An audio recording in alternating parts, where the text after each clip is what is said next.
Se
manifestera.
agions ce matin.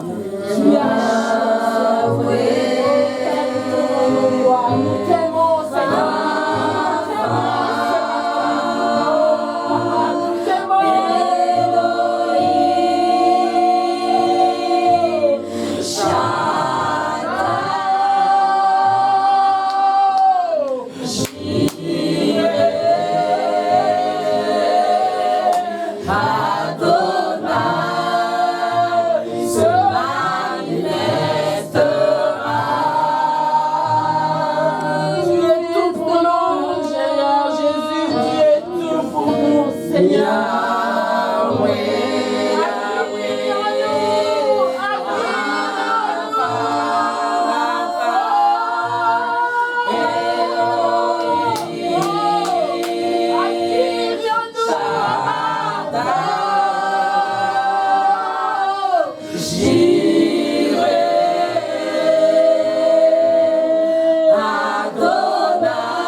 Il est Adonai. Son nom puissant c'est Jésus. Oh, tout avec moi, son nom c'est Jésus. Dites avec moi, Seigneur Jésus. Je ne te lâcherai pas. Tant que tu ne m'auras pas béni. Tant que tu ne m'auras pas béni. Je ne te lâcherai pas. Je tiens ta robe aujourd'hui. Comme Jacob. Jusqu'à ce que je vois ta gloire. Merveilleux Seigneur. Gloire à Dieu. Amen. Il est la parole de réconciliation. Il est celui qui nous réconcilie. Merveilleux Seigneur. Je choisis comme lecture le livre des Corinthiens 5, verset 19 à 20.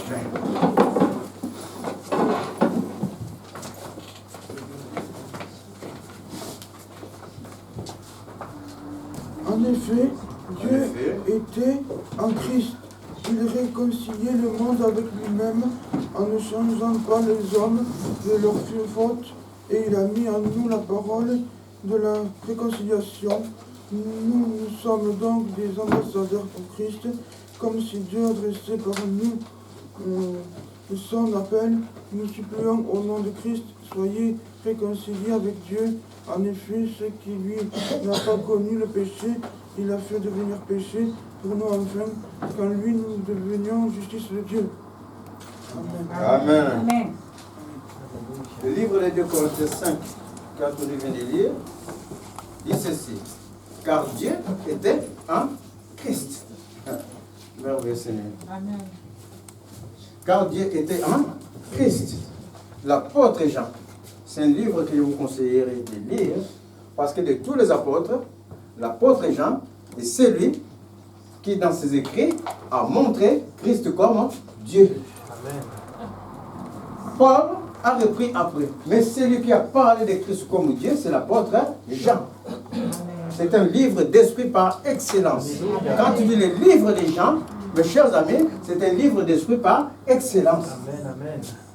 Jean dira, au commencement, il était la parole. Et la parole était avec Dieu, et la parole était Dieu. Toutes choses ont été faites par elle. Et rien de ce qui a été fait n'a été fait sans elle. On le présente comme la parole, mais la parole qui crée. Amen. Comme la parole qui crée. Mais qui peut être le Créateur si ce n'est pas Dieu? J'ai en train de présenter Jésus comme Dieu le Seigneur. Il est au commencement, il est la parole. La parole était avec Dieu et la parole était Dieu. En elle était la vie. Et la vie était la lumière des hommes. Cette lumière, lui, dans les ténèbres, mais les ténèbres ne l'ont point reçu. Mais à ceux qui l'ont reçu, à ceux qui croient en son nom, il a donné le pouvoir de devenir enfants de Dieu, lesquels sont nés, ni de la volonté de l'homme, ni du sang de l'homme, mais du seul sang et de la seule volonté de Jésus. Oh, merveilleux Seigneur. Dites avec moi, je suis enfant de Jésus. Je suis enfant de Jésus. Oh, je suis enfant de Jésus. Les malins ne peuvent pas prévaloir. Parce que la parole dit que Jésus est celui qui a créé par la parole. Mais le livre que mon petit vient de lire, il dit que Dieu était en Christ, réconciliable le monde avec lui-même, en n'imputant point aux hommes leurs offenses. Dieu était en Christ, réconciliable le monde avec lui-même, Dieu qui est en Christ, en n'imputant pas au monde les péchés. Et il a mis, où je suis, aux hommes leurs offenses, voilà. Et il a mis en nous la parole de réconciliation. Amen. Dieu a mis en nous, lui qui est la parole, il a mis en nous cette parole de réconciliation. Ça veut dire que Dieu est la parole, il est en nous, lui qui a réconcilié le monde avec lui-même, il n'est plus là, il est dans les lieux célestes, mais en étant dans les lieux célestes, il est en nous, en même temps, afin que nous réconcilions le monde par lui-même. Et lui-même, il est la parole qui va sortir de ta bouche. Alléluia. Parce que la parole qui sort de ta bouche est soutenue par l'autorité du Saint-Esprit. Oh, merveilleux Seigneur. Juste pour la compréhension, on est en train de citer la parole, on est en train de citer Dieu, on est en train de citer le Saint-Esprit. Mais que tout cela, une seule et même personne. Il est Père dès qu'il vient de toutes choses. Quelle est ta position? Il est dans sa position de Père, Créateur. Il est Fils quand il vient dans une autre position d'humilité. Oui, position d'humilité. Parce que si tu es en train de suivre le Seigneur avec orgueil, tu n'es pas dedans, dans le Seigneur. Dieu s'est humilié. Imagine un esprit est plein de gloire, plein de force, plein de puissance. Ne connaît pas le péché, n'a pas de corps, c'est l'esprit de sainteté. Mais cet esprit qui est Dieu va habiter un corps souillé. Voici l'humilité de Dieu. Il va habiter un corps souillé. Il va s'humilier lui-même, dit le livre de Philippiens 2, en prenant la forme d'un homme. Non seulement il s'est humilié, il va aller jusqu'au bout de la tâche. Il va prendre par la souffrance, acquérir l'obéissance. Toi qui viens dans la maison de Dieu, tu n'as pas l'obéissance, tu n'as pas les militaires, mes chers amis, tu n'es pas en Dieu. Il va prendre par la souffrance à obéir à ce que lui-même il avait décrété avant la fondation du monde. Amen. Parce que dans la chair souillée, dans la chair des normes, il faut avoir la force pour aller jusqu'au bout. Parce que son esprit se tue. Et comme il est parti obéissant jusqu'à l'œuvre dans laquelle la parole est claire, c'est pourquoi donc Dieu l'a souverainement élevé. Et lui a donné un nom qui n'est pas un nom d'homme. Il y a un nom qui vient de Dieu lui-même. L'enfant s'appellera Jésus. C'est-à-dire que Dieu est avec nous. Le Dieu qui sauve. De telle sorte qu'à la prononciation du nom de Jésus, tout genou fléchit dans le ciel, sur la terre et sous la terre. La parole déclare, il est dans le ciel et tous lui sont soumis. Amen. Les anges, les puissances, les autorités, les démons, tout lui est soumis. Amen. Il a mis à nous, on revient dans 2 Corinthiens 5, Tony a dit tout à l'heure, car donc il a mis en nous la parole de réconciliation. Il est venu habiter en nous pour qu'en lui, parce que ce n'est pas par notre force, ni par notre puissance, c'est par son esprit, c'est par lui-même. Quand tu es en train de parler, le Saint-Esprit est en train de soutenir les paroles qui sortent de ta bouche. Parce que ces paroles-là, c'est lui-même. Parce que celui qui a donné le cœur au Seigneur, le Saint-Esprit est en lui. Et quand même tu n'as pas donné le cœur, le Saint-Esprit sommeille en toi. Il attend qu'une chose, que tu te revendiques, que tu dises Abba Père. Qu'il dise que le sang de Jésus m'a affranchi de toute autorité, de toute puissance, de tout ce qui peut nuire à ma vie. De telle sorte que je suis la gloire de Dieu. Il a mis en nous la parole de réconciliation. Nous faisons donc les fonctions d'ambassadeurs pour Christ. Et l'ambassadeur, les gens qui renouvellent les passeports qui ne sont pas français ou même les Français qui sont à l'étranger, tu veux renouveler ton passeport, il y a un représentant de ton pays quelque part. Qui représente ton pays dans ce pays où tu es. Et celui-là, il remplace automatiquement le président du gouvernement de ton pays. Il s'appelle ambassadeur. Est-ce que vous voyez l'importance des mots? L'importance des mots bibliques qui sont écrits. Nous sommes ambassadeurs. C'est-à-dire que nous représentons quelqu'un. Et ce quelqu'un-là, c'est Christ. Amen. Nous sommes les représentants de Christ. Ce que tu vas dire, c'est ça qui va se faire. Amen. Ce que tu vas refuser dans ta vie, c'est ça qui va se faire. Amen. Parce que quand Christ dit, c'est là, c'est fait. Amen. Quand Christ refuse qu'elle ferme les portes, personne ne peut ouvrir. Et quand il ouvre quelque chose, personne ne peut fermer. Amen. Et c'est Christ-là dit que toi, tu es son ambassadeur. Amen. Tu le représentes où? Dans ce monde. Les ambassades du pays représentent l'ambassade et le président du gouvernement dans un pays. Amen. Mais regarde la supériorité que le Seigneur te donne, la place qu'il te donne. Tu n'es pas ambassadeur de Christ en France. Tu n'es pas ambassadeur de Christ là-bas en Afrique du Sud. Tu es ambassadeur de Christ dans les Monde. Alléluia. Gloire à Dieu. Est-ce que vous allez le voir? Dans le monde entier. Amen.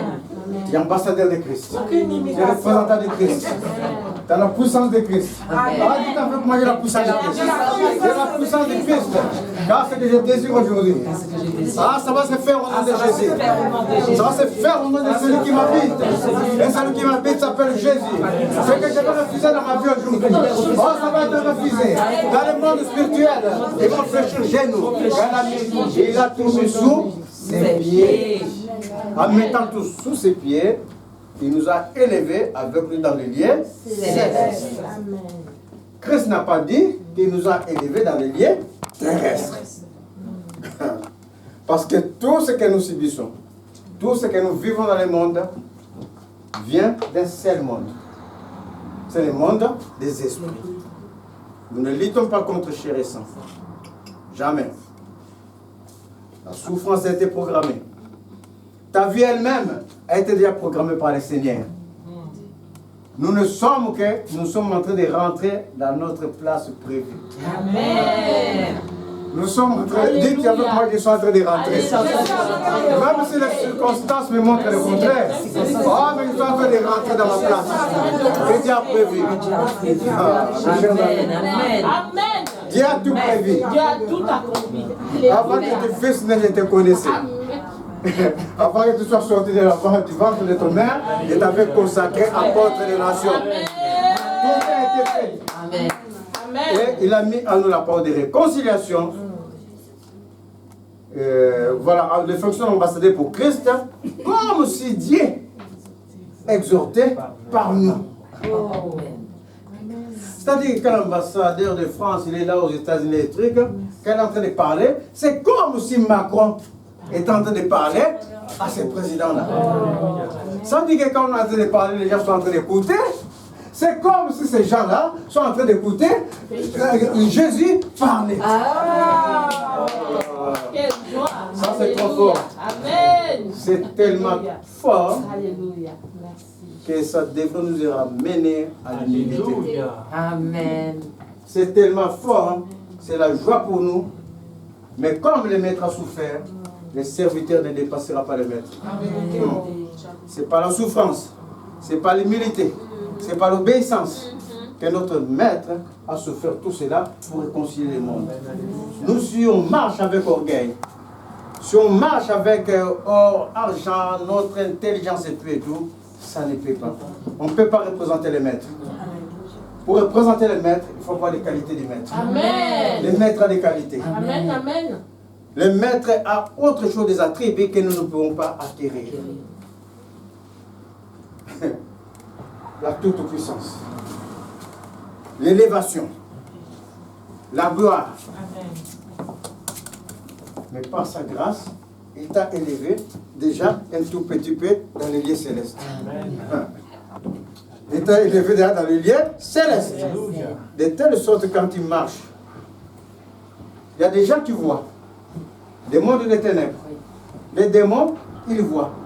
N'est-ce pas un démon qui a dit à Jésus, Maître, ne me tourmente pas avant la fin des temps. C'était un démon. Il voyait que c'était le Christ, le coin de Dieu. De la même manière, quand tu représentes Christ, quand il marche, c'est des mondes des ténèbres, il voit. Tu vas voir, tu ne sais pas pourquoi, la personne était là-bas, toi tu marches de l'autre côté, même trottoir. Dès qu'elle arrive à côté de toi, paf, il traverse. Parce qu'il sait que s'il passe à côté de toi, c'est gris qui sont finis. Il sait que si, par mégarde et en passant à côté de toi, qu'il touche seulement ton vêtement comme ça, son truc est fini. Donc, il va traverser de l'autre côté pour continuer sa route. Parce que tu représentes Christ. Et quand tu représentes Christ, la gloire de Dieu est sur toi. Amen. Amen. Moïse, quand il représentait Dieu, Moïse est parti au mont Sinaï, 40 jours, face à face devant le Seigneur. Quand Moïse est descendu, Moïse a été obligé de couvrir son visage. Tellement la gloire de Dieu était immense, ça l'a envahi, le visage de Moïse brillait. Et les enfants d'Israël n'arrivaient pas à regarder le visage de Moïse. Mais la parole est claire. Nous, on ne s'est pas approché du mont Sinaï. Où tout tremblait quand le Seigneur parlait et tout. Mais en tout cela, on ne voyait pas le Seigneur. Même Moïse n'a pas vu le Seigneur face à face. Il a vu une représentation de Dieu. Et quand Moïse marchait, il fallait voiler son visage. Nous ne sommes pas approchés de la montagne de Sinaï, mais nous nous sommes approchés du Dieu vivant. Du Dieu vivant qui est en nous. Amen. Amen. Le Dieu vivant qui est en nous. Amen. Et ce Dieu vivant, quand il accompagnait Moïse, il a dit à Moïse, il lui dictait les choses pour sortir les enfants d'Israël. Moïse, étends ta main, frappe l'eau. Moïse, par la parole de Dieu, frappa l'eau, l'eau s'est divisa. Vous êtes en train de suivre? Toute chose que Moïse faisait, c'était selon la parole de l'Éternel. Dieu a fait de nous des ambassadeurs pour exhorter. C'est comme si Dieu exhortait par nous. Nous vous supplions au nom de Christ, soyez réconciliés avec Dieu. Dit l'apôtre Paul. Car celui qui n'a point connu les péchés, il a fait devenir péché pour nous, afin que nous devenions en lui justice de Dieu. Amen. Dans la conclusion de cette lecture, l'apôtre Paul supplie les Corinthiens. Les Corinthiens, c'était une communauté rebelle. Une communauté de Corinthe, c'était une communauté puissante en esprit. En premier. Puissant en esprit, cette communauté.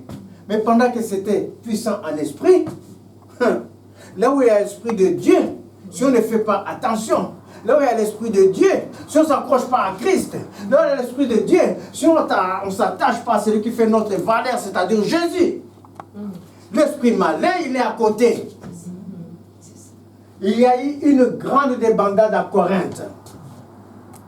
Il y avait des femmes déjà qui étaient riches, qui prenaient des jeunes hommes. il y avait d'autres jeunes hommes qui se mariaient avec les femmes, comment on les appelle, les belles-mères. Puisque quand leur père sort avec sa concubine là-bas, les fils aussi vont prendre la concubine. Alors quand ça arrive aux oreilles de Paul, il a dit, mais vous croyez que Jésus, il est qui? C'est là qu'il a dit dans le livre de Corinthiens 3. Moi, Paul, comme un sage architecte, j'ai posé les fondements. Et chacun de vous battu dessus. Mais chacun de vous fasse attention à la manière dont il va bâtir dessus. Amen. Car nous ne pouvons poser d'autres fondements qu'à savoir Jésus. Amen. C'était ça de Corinthe. Alors Paul leur dit, mais réveillez-vous. Revenez à Dieu. Il n'est pas un homme. Si tu considères Dieu comme un homme, c'est-à-dire que c'est un maître ordinaire, comme quelquefois on disait à Jésus, maître. Jésus dit, je ne suis pas ton maître. Qui t'a dit? Donc l'autre là le considère comme un maître ordinaire faisant des magies. Là, tu vas marcher à la dimension d'un homme. Tu vas dire, ce n'est qu'un homme rempli des puissances de Dieu. Comme par exemple, on peut voir les pasteurs, il n'est qu'un homme. Mais ce pasteur-là, il a la puissance de Dieu, il est un homme. Et comme c'est un homme, je peux lui parler comme je veux. Est-ce que vous comprenez? Quand on considère quelqu'un comme un homme, je peux lui dire ce que je veux. Même s'il me dit ça, je n'ai pas fait. Je ne vais pas faire. Mais parce que Jésus n'est pas un homme, parce que la parole dit que Jésus, il est Dieu. Il est le Père créateur. Les fils, quand on dit fils, bon, la plupart de vous connaissent, mais il faut toujours des explications, il faut toujours mettre les fils en avant de toutes choses. Les fils du livre de Colossiens 1, il est l'image de Dieu visible. C'est-à-dire que quand tu vois Jésus, tu vois Dieu. J'avais dit que c'est Dieu qui s'est matérialisé en homme. L'homme là n'a plus rien à voir à l'esprit. Est-ce que vous comprenez? Amen. Personne n'a jamais vu Dieu, mais Dieu le Fils unique, étant dans le sein du Père. Venant du Père, c'est lui qui est venu le faire connaître. Amen. Quand on a vu Jésus, on a vu Dieu. Et le livre de Colossiens continue, il dit que toutes choses ont été faites par lui, et c'est pour lui. Amen. Nous sommes sa propriété. Amen. Amen. Est-ce que vous comprenez l'impact? Quand j'ai parlé hier, nous sommes la propriété de Jésus. Amen. Nous sommes sa propriété. Toutes choses ont été faites par lui et c'est pour lui. Voici le Fils dont nous parlons. Il est Dieu. Quand Dieu parlait aux pécheurs d'Israël, qui suivaient Moïse, parce que Dieu savait qu'ils avaient le cou roide, un cou dur, un cœur dur d'entendement. Alors Dieu, dans sa grâce, dans sa bonté, il a couvert l'homme de sa grâce, mais dit, ce n'est pas le moment pour que j'habite dans l'homme. Avant la rédemption, je ne peux pas habiter dans l'homme. Il faut que cet homme ait la rédemption de son âme, de son corps, pour que moi qui est saint, j'habite. Sinon, si Dieu vient pendant que tu es dans ton péché, tu es en train de faire comme ça, et Dieu descend sur toi comme ça, tu t'es pas repenti, mes chers amis, ça c'est la mort. Et c'était ça leur histoire.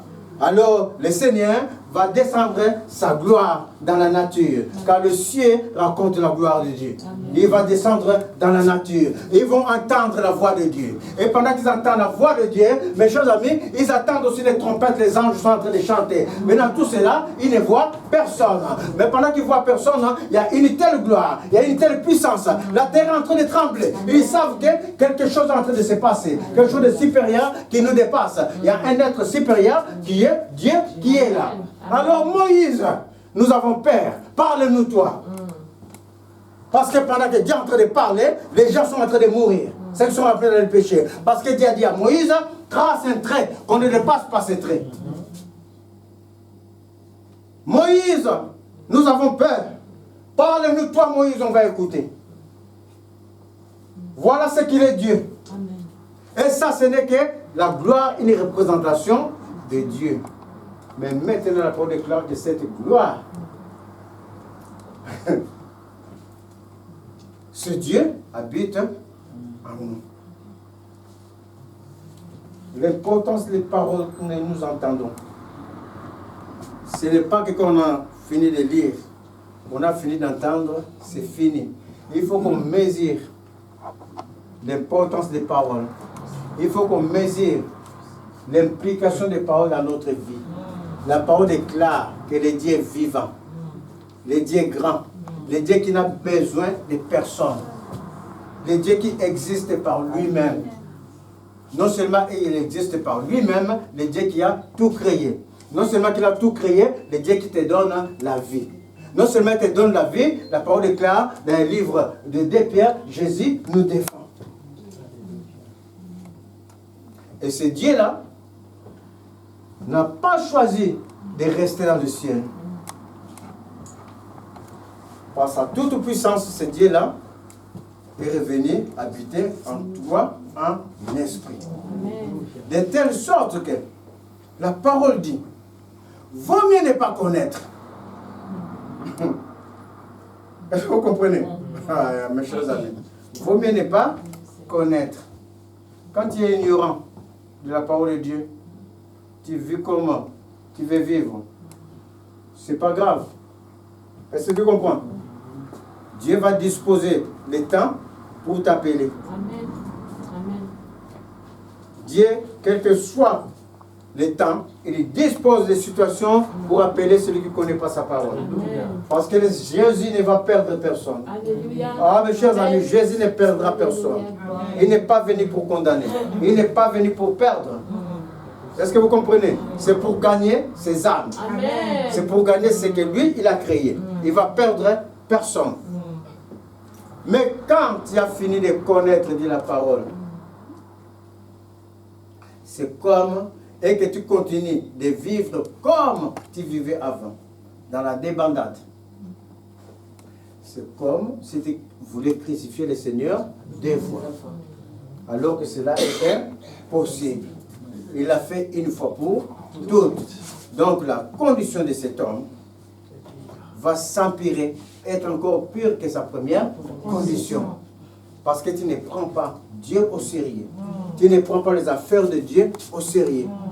Tu crois que les paroles qui sont écrites sont des romans. Ce n'est pas un roman. Il faut connaître qu'est-ce que nous entendons, qu'est-ce que nous écoutons, qu'est-ce que nous lisons. Ce que nous lisons, c'est des paroles compliquées. Compliquées pour notre vie si on ne les prend pas au sérieux.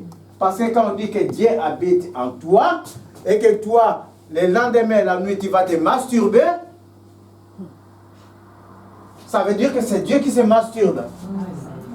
Est-ce que vous comprenez? Quand tu vas faire l'adultère, ça veut dire que tu amènes Dieu faire l'adultère. Quand tu vas voler, ça veut dire que Dieu qui est en train de voler. C'est ça que ça veut dire.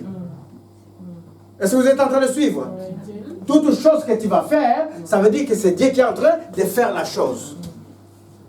C'est ça la parole. D'où la parole a dit, vaut mieux ne pas connaître. Quand tu ne connais pas, ce n'est pas dans le péché jusqu'à arriver à la connaissance. Mais nous avons arrivé à la connaissance. Nous sommes des représentants de Christ. Des représentants de Dieu. Si je représente l'ambassadeur qui représente Macron quelque part, va voir s'il va dire quelque chose qui est contraire que Macron n'a pas attesté. Il ne peut pas le faire. Il ne peut pas le faire. Est-ce que vous comprenez? Il ne pourra pas le faire. Amen, amen. Parce qu'il doit être un représentant à l'image de celui qu'il a envoyé. Amen, amen, Nous devons, Dieu a créé l'homme à son image. amen. À l'image de Dieu, l'homme fut créé. Amen. Nous sommes l'image de Dieu. Amen. Ça veut dire que dans le monde, comme la parole dit dans le livre des Hébreux, Jésus-Christ, il est l'empreinte de Dieu invisible. Il est l'empreinte de Dieu, dit le livre de Dieu, des Hébreux 1. Ça veut dire que si toi tu mets ton empreinte ici, ce n'est pas Jésus. Un homme met son empreinte, ce n'est pas Jésus, mais quand Jésus va prendre son empreinte, il met ici, on voit Dieu. Amen. Maintenant, Jésus dit, nous sommes créés à son image. Ça veut dire que quand tu crois en Christ, tout le monde en train de passer, ce n'est pas Christ. Le prophète Élie attend comme ça. Il attend l'arrivée de Dieu. Un vent passe, il dit, ce n'est pas Dieu. Donc, un homme qui ne connaît pas Dieu est en train de passer. Le monde spirituel dit non, ce n'est pas Dieu. Toi, quand tu vas passer, là, c'est Dieu. Alléluia. Alléluia. Là, c'est Dieu. Alléluia. Alléluia. Mes chers amis, ces paroles sont très importantes. Ne méprisons pas la parole de Dieu parce que nous connaissons. Si notre conduite ne s'arrange pas, nous aurons des surprises. Alléluia. Si notre conduite ne s'arrange pas, nous aurons des surprises. Que moi je prêche ta parole. Moi je aidais les gens. Moi je chantais à la chorale. Moi je faisais ceci. Mais Jésus dit, ah bon? Donc quand tu chantais, c'était pas pour me représenter? Oui. Quand tu prêchais la parole, c'était pas pour me représenter? Oui. Mais je suis cet homme-là qui est venu la dernière fois. Tu m'as dit qu'il n'y a pas ta place ici. Ah, je bénis le Seigneur parce qu'il n'y a pas longtemps, un monsieur est venu, un monsieur de, bon, tout genre. Il m'a demandé la maison des prostituées. Heureusement que je n'ai pas mal répondu. Il m'a demandé, monsieur, je cherche la maison des prostituées. C'était la vers l'épicerie. Écoute l'implication. Je cherche la maison des prostituées. La maison de Dieu, c'est la maison de... Ah, la maison de Dieu, c'est la maison de... La maison de Dieu, c'est la maison de... Dieu. La maison de Dieu, c'est la maison de... Dieu. Ah. Que le Saint-Esprit vous éclaire. Amen. Le monsieur vient. Il est là-bas devant la porte. Moi, j'attends les gens qui vont venir à l'épicerie. Je vois qu'il n'est pas comme nous. Vous comprenez? Il me dit, monsieur, je ne sais pas dans cette rue, quelque part là-bas, mais je ne trouve pas, je cherche la maison de prostituées. Moi, maintenant, je vous demande, la maison de Dieu, c'est la maison de... La maison de Dieu, c'est la maison de... Aïe. Ah, qu'est-ce que vous êtes là en comprendre? La maison de Dieu, c'est la maison des prostituées. Nous étions des prostituées. Nous étions des canailles devant Dieu. Dieu n'est pas venu pour les bien portants. Il est venu pour les prostituées, pour les malades. La maison de Dieu, c'est la maison des prostituées. Donc ma réponse à ces messieurs fut, mais tu es bien tombé dans la maison de Dieu. Mais quand c'est que tu cherches, je ne connais pas, tu peux le trouver peut-être là-bas. Ma réponse était correcte.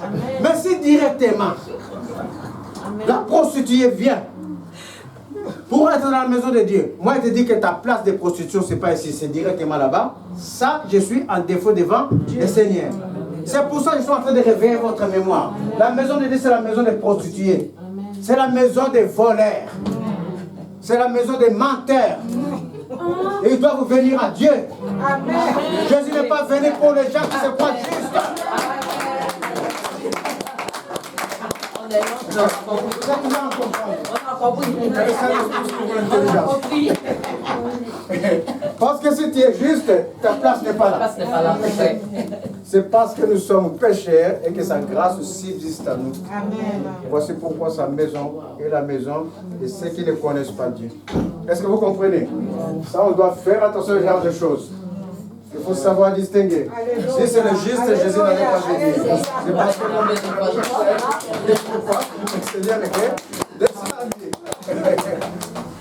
Gloire à Dieu. Il a donné à nous, il a mis à nous la parole de réconciliation. Amen. Afin que nous réconcilions le monde. Nous réconcilions le monde dans ce que le monde va subir. Afin que nous réconcilions le monde dans ce qui va tracasser les enfants de Dieu. Afin que nous réconcilions votre vie à Jésus. Amen. J'allais faire des oracles, mais le Seigneur me dit non. Parce que tu as prêché la parole. Il a dit à ceux qui sont ici dedans qu'ils sont dans la réconciliation. Ils mentent. Ils vont commencer par réconcilier d'abord leur vie. Amen. Et après, ils vont réconcilier le monde. Par la parole vivante qui est dans les Seigneur. Alors, chacun de vous va se lever. Vous allez commencer. Sachez que ce que vous allez dire, c'est ça qui va se faire. Ce que vous allez rejeter, ça va être rejeté. Ce que vous allez acquérir, ça va être acquis. Est-ce que vous êtes en train de suivre? Allez vers le Seigneur. Allez vers le Seigneur, vous avez les indications possibles. Vous avez les indications possibles. Vous avez les indications. Allez-y, allez-y, allez-y, allez-y. Brisez les liens, brisez les liens, brisez les liens, brisez les liens. Revendiquez l'autorité de la parole qui est en vous. C'est lui qui est la parole de vie. La parole de vie, la parole qui élève. La parole qui élève. C'est lui. Brisez et puis récupérez. Ce que vous croyez que l'ennemi vous a volé, récupérez dans le nom de Jésus. Il vous a donné l'autorité. Il a dit que vous êtes ses ambassadeurs, afin de réconcilier le monde, afin de réconcilier vos vies. Réconcilier. Réconcilier, réconcilier, réconcilier.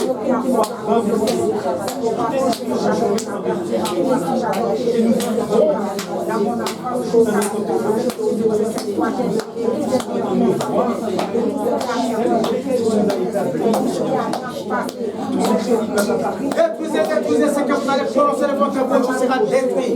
Ce que vous allez acquérir sera acquis. Détruisez au nom de Jésus. Et acquérez les choses en son nom. En son nom.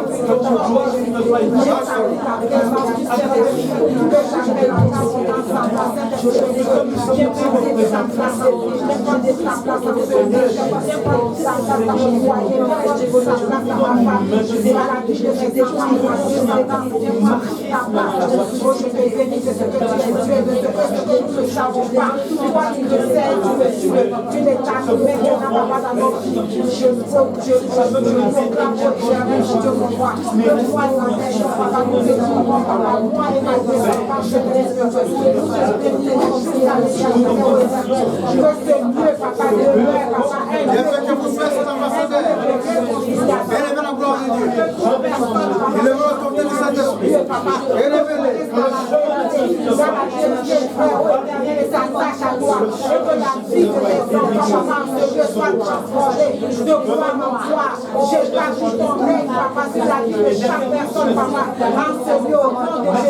Je proclame, papa, le renouveau de ta présence, papa. Si, papa, c'est moi qui, papa, Seigneur, papa, que je vais passer, papa, c'est heureux, à partir du moment où ils ont pris le pied dans ta présence, je déclare que je fais quelque chose de nouveau, papa, de paix, papa, dans leur vie, que ta lumière réserve, papa, sur les ténèbres, et que tu établis, papa, j'établis ton règne, papa, dans la vie,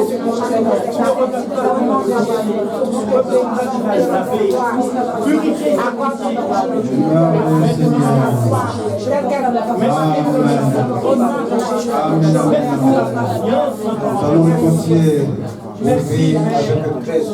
Dites avec moi, Seigneur Jésus, je te demande pardon de toutes les fois que j'ai marché sans ta connaissance. J'ai fait des choses parce que je ne te connaissais pas. Mais maintenant que je te connais, renouvelle ton alliance avec moi. Renouvelle ton alliance avec moi. Et viens diriger ma vie. Recevez l'autorité du Saint-Esprit. Au nom de Jésus. Recevez l'esprit de réconciliation. Que vous soyez réconciliés. Que le passé ne vienne plus vous hanter. Que le passé ne vienne plus vous hanter. Recevez le renouvellement. Dans le nom de Jésus. Je libère le renouvellement. La parole qui vous réconcilie. Afin que Dieu, afin que les anges l'ouvre, afin que les anges de Dieu marchent pour vous, afin que les anges de Dieu viennent combattre pour vous. Recevez la réconciliation au nom de Jésus et que personne ne vous condamne. Car aujourd'hui, vous êtes réconciliés à Christ parce que vous ne me connaissez pas. Oh mes enfants, vous verrez la gloire. Vous connaîtrez la gloire. Vous connaîtrez que je suis Dieu dans votre vie. Je suis l'alpha, je suis l'oméga, le commencement et la fin de votre vie. Au milieu, ça peut bouger, ça peut trembler, mais moi, votre rédacteur, je me lèverai toujours. Recevez sa gloire au nom de Jésus. Amen. Amen, Seigneur. Gloire à Dieu. Soyez bénis.